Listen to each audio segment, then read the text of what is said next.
So Wanda Marrero joins us. She has such an interesting story here on Author's Corner. Her book is My Love Was Blind.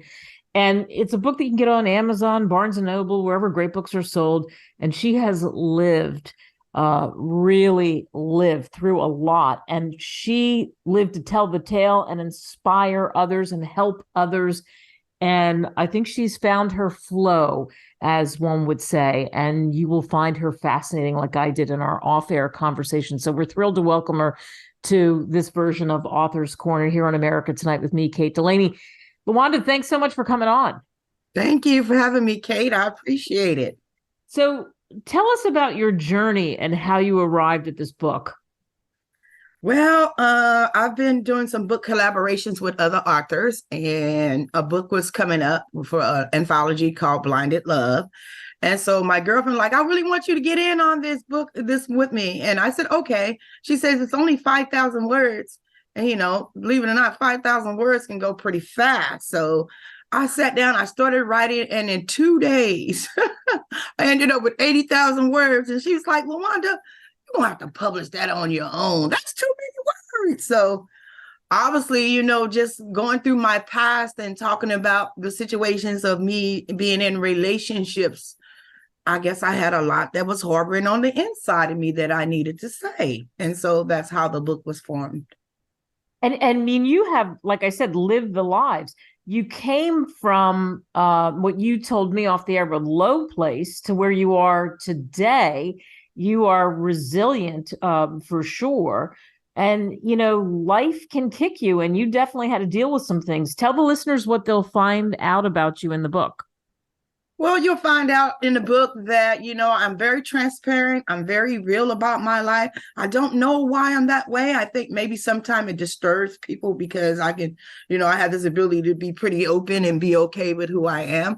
But what you'll learn about me is you'll learn about a young girl who started off very early in relationships, and the damage, what you see in front of you, you often sometimes live. So I just thought that this beautiful love that I would have for someone would just like, oh, we go live happily ever after and la la la land. And I just know that was not what was happening here.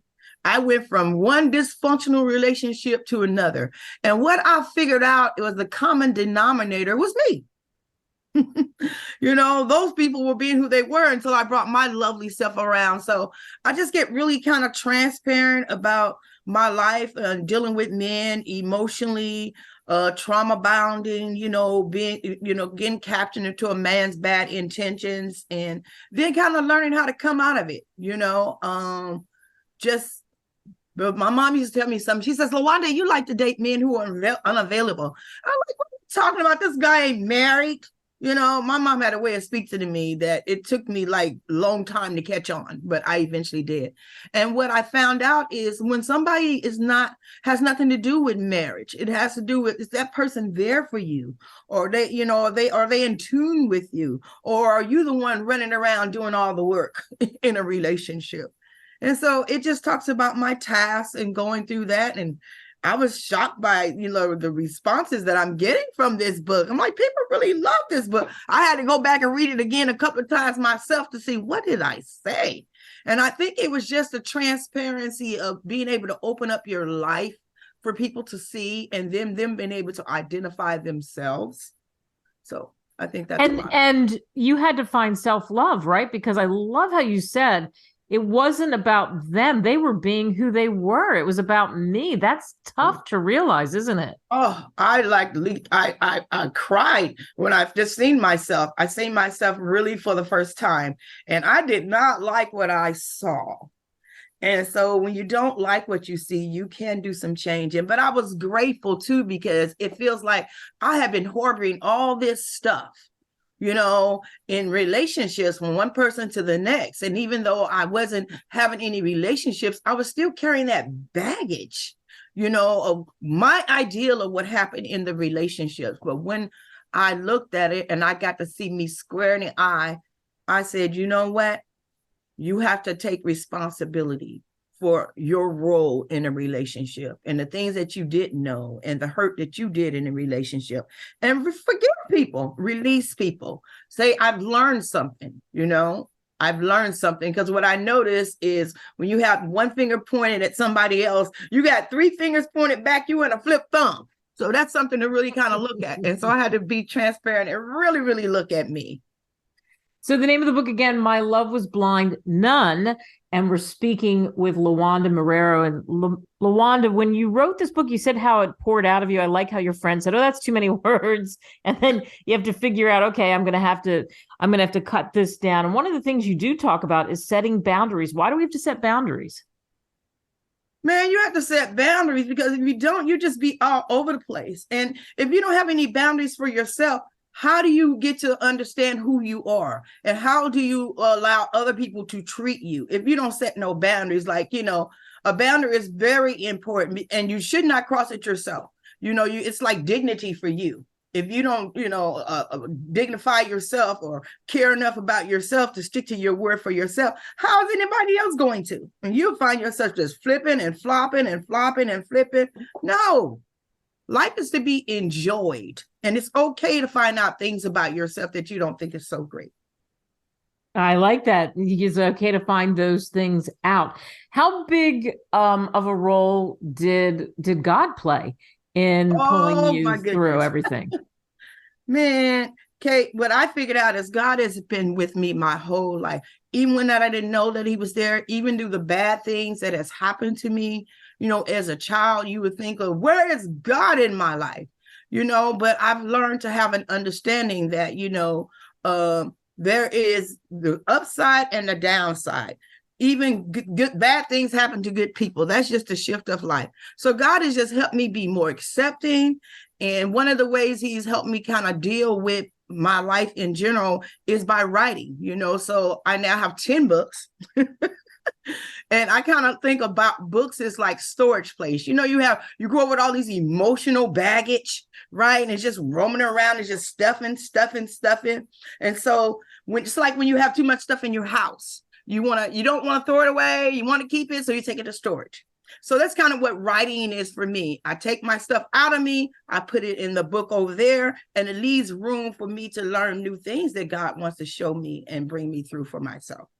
But if I ever need it, I can go over there and look on page 48. There it is, so that's kind of how I look at writing. It's a storage place. And now I think God is taking me to another level, because I'm running into writers who have a story to tell, and they always don't have a format. So I host books for other people to tell their story and feel free about it, and try to tell them, no, don't worry about the pretty words, just put it on paper. And my gift is that I can help bring it out.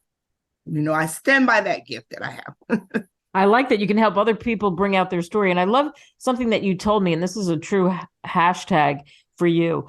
Don't play in the past. You say you don't play in the past, and that's why you have it there on the books, on the paper. And you told your kids, if you want to know more, that's a place for you to go. You can read about it, because I poured it all out for you. I have poured it all out. I say that I'm leaving this legacy, but I don't know if family our age reads your books. They say we're proud of you, but they don't really crack it. But if they really crack it open, I think it would really give them an insight on me, without me having to die first, Right. I like that, without me having to die first. When people read your book, My Love Was Blind, None, what do you hope they take away? The biggest takeaway is to find yourself and to really know what love is and what love ain't, and to know yourself in a way that to know that I do deserve love. But first, I got to love me. You got to find that love with you. You got to establish that love with Christ first, before you can really establish it with somebody else, because people change. I remember when I was married, I asked my husband, well, what do you want? And I agreed to this. I'm thinking, how do you agree to something like that now? But when you're in love, you say anything. So don't ever change. Now I agree to that. Never change. Life is about changing, about growing, about doing something different. So I've learned that I don't make vows in situations that I know that I have nothing I cannot control. I cannot control my heart or who I love, or when God comes into my life, when God makes changes. I can't control that. So anybody that I am in a relationship with, and this is my slogan, to God I came and to God I shall return. I'm not going to leave the Lord. This is the life that I have. And whoever wants to be a part of my life definitely has to accept God as a part of their life. Yeah. What's next for you? What's the next book? Okay, so Jesus, I got a few projects out. I'm working on one called Unsilenced, and I kind of work 9 to 5 with women who've been trafficked in domestic violence. So I'm giving that outlet for them to kind of write a book. So professionally in the book room, that's going on there. I'm working on Daughter of Zion. There, during the COVID season, my church really went through, I always say if you cut off the head, the body will fall. So we went through a really big storm in the church about my bishop who passed away.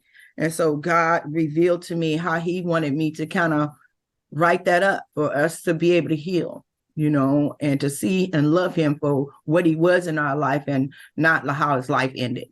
So I'm working on that. And then I'm really excited about my first kind of fiction, nonfiction. Everything started with my first book called Alice in Crackland. And so my sisters and I are writing a story called The Dinga Sisters, because in St. Louis, we're known as the Dinga Sisters. And we're going to kind of write us a little murder mystery, just to kind of take all the ugly out and put it somewhere. So it's going to be my first book that's not a true story, but with half truth. So I'm pretty excited about that. My Love Was Blind Nun. You can get that book, like I said, on Amazon, Barnes & Noble. Thank you, LaWanda, for coming on. Thank you for having me. I appreciate it.